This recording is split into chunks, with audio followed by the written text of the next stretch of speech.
on avait un système de santé assez évolué en France. La France s'en est largement enorgueillie, continue parfois de le dire, alors que, pour le coup, ce n'est plus le cas. Et il y a un revers de la médaille à ça, c'est que ça a été un système médical, c'est un système médical qui a été très en symbiose avec l'industrie pharmaceutique, puisque pendant longtemps, elle a payé une bonne partie de la formation des médecins. Et que ce soit l'ordre des médecins ou l'ordre des pharmaciens, je ne veux pas me faire que des copains, hein, mais c'est comme ça, c'est la réalité.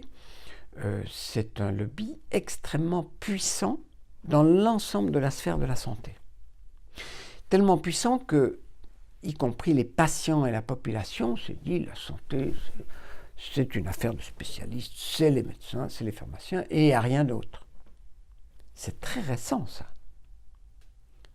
La médecine d'il y a 50 ans, c'est pas long, 50 ans, 70 ans, c'était les plantes.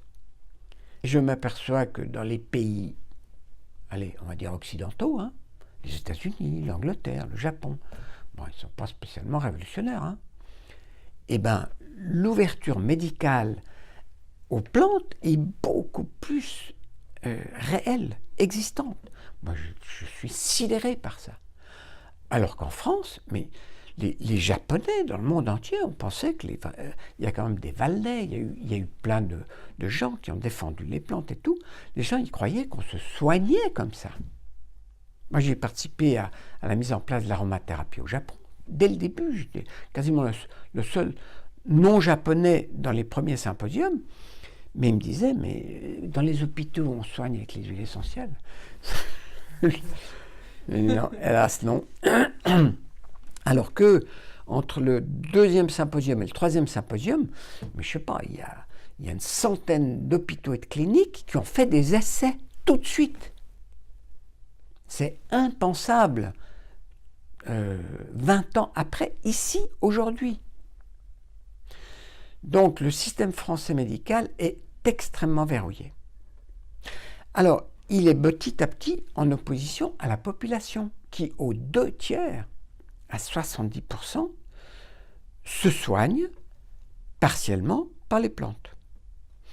Et donc une opinion qui, petit à petit, se rend compte, que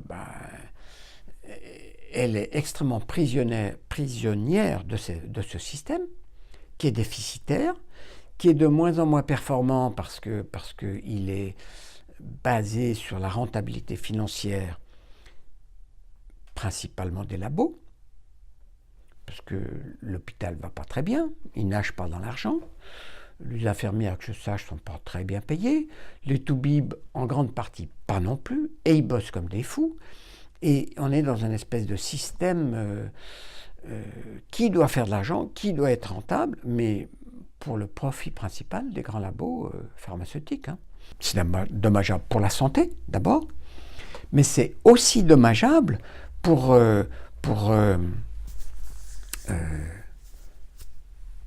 l'économie. Parce que de faire les plantes, là, je dirais une des solutions qui avance tout doucement, mais cette économie-là, c'est une économie en France. Ça ne se délocalise pas.